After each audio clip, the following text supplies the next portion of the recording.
Hello, everyone. My name's Hank Settle, and this is another episode of Holistic Highlights.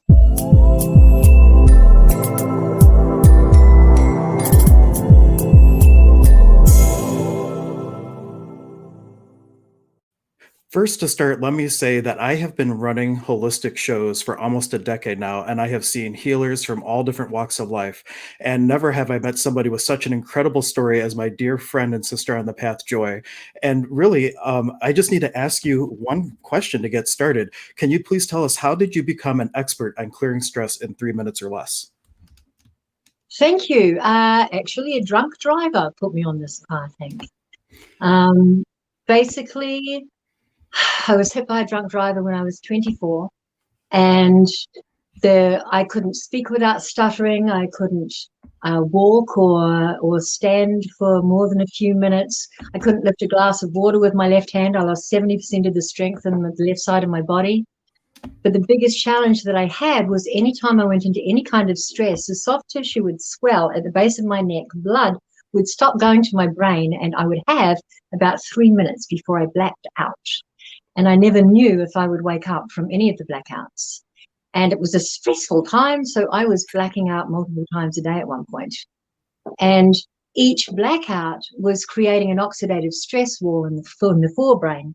So after a couple of years of this, the doctors said that I would be dead or brain dead by the time I was 30 because I no longer had access to my frontal lobes. And I imagine that made quite a motivation for you to seek something different, a different outcome. I was extremely motivated. I am a world expert and my tools are the best because it was do or die.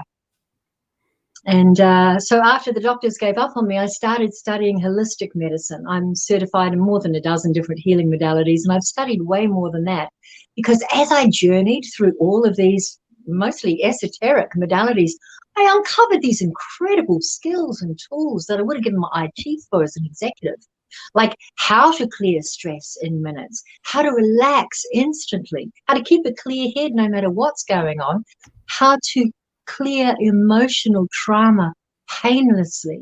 And I learned how to reprogram the neurological pathways of my brain to bypass the injuries and access parts of my brain that I didn't even know were available. So That's I amazing. could not, sorry. Oh, no, I just said that's amazing. I was just getting enamored with the story. Oh, thank you. Yeah, the biggest challenge was I had no more reliable capacity of thinking forward or remembering back. So I'm a master of living in the moment. But what would happen is without your frontal lobes control cognitive thought. So I would be going along and all of a sudden I would hit a wall. And that's what it would look like. In fact, to give you an example, I remember typing up a proposal. The deadline was 5 o'clock. I was perfectly on deadline. I went to hit the print button and bam, an oxidative stress wall. And the print button was behind that wall. And even though I'd hit that button a million times before, it was no longer accessible to me. And I just sat there with tears of pure rage streaming down my face until my partner came in and hit the button. So I had to learn how to, because the wall was impenetrable. If you look at the brain scan on my website, you'll see them all represented as big black gaps.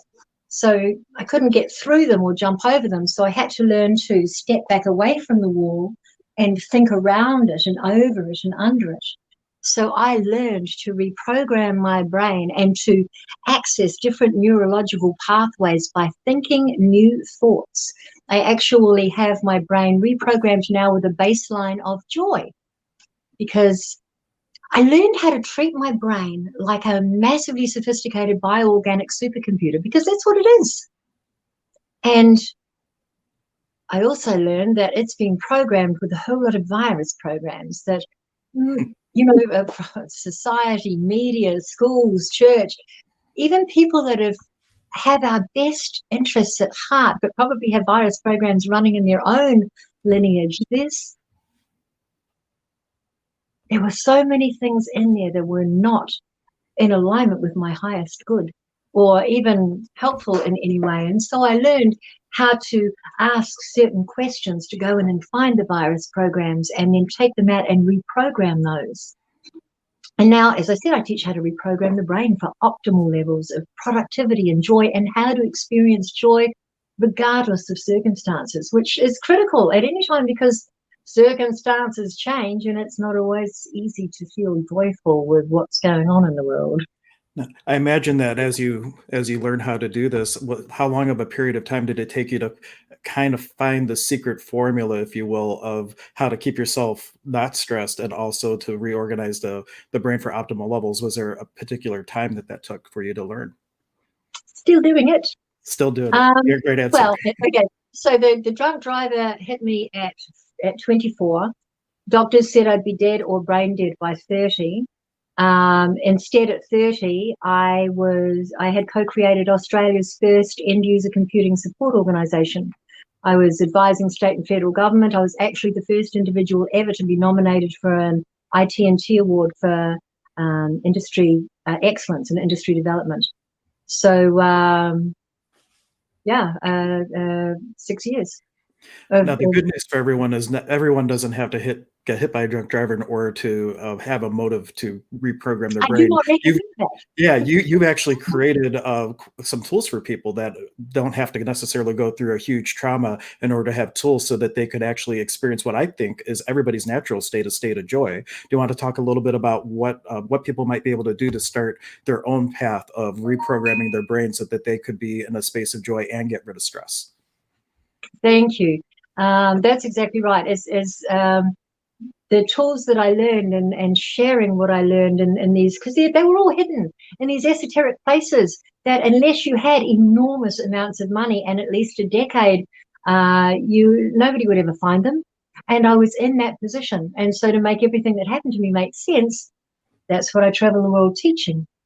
So actually, on my website, experiencejoy.com, if you pop in your email, I'll send you a 15-minute video that shows you how to relax instantly, keep a clear head no matter what's going on, and clear stress from your body.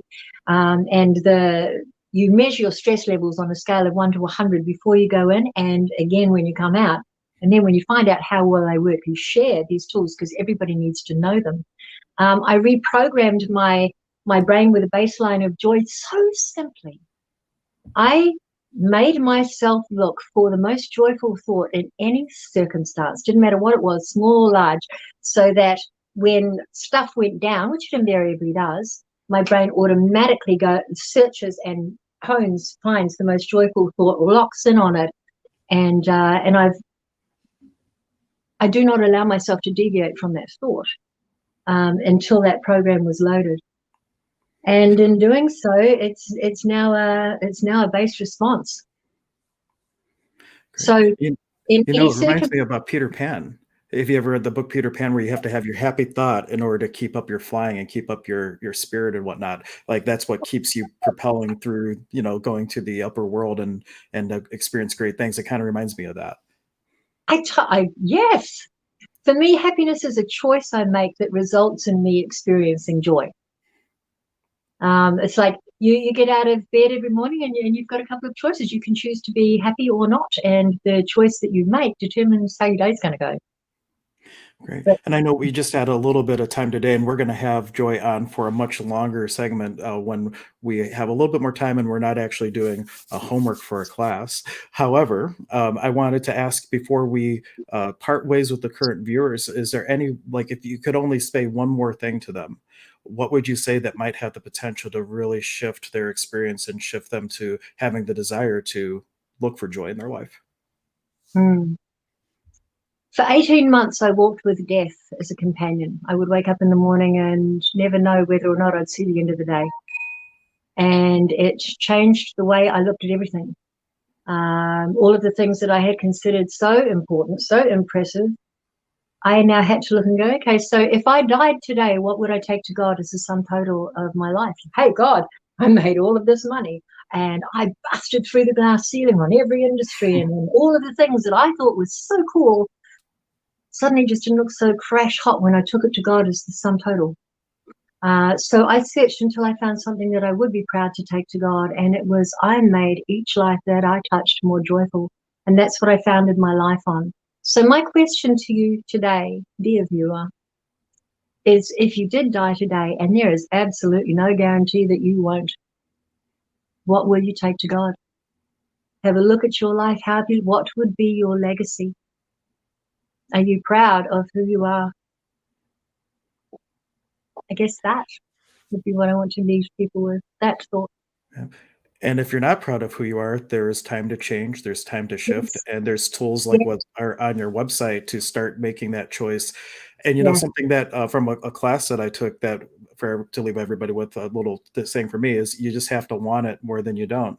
51%. Yeah, 51% is all it takes in order to start choosing things that will change your life, like going to Joy's website, signing up for an email, and getting a 15-minute video on how to bring joy in your life and get stress out of it. had a clear stress in 3 minutes less. I'm going to be going and signing up right now myself. But Ah, thank good you. on Hank. Yeah, thank you so much for taking the time. Looking forward to having you on another episode of Holistic Highlights. And until next time, goodbye, everyone. Thank you so much for tuning in. Thank you.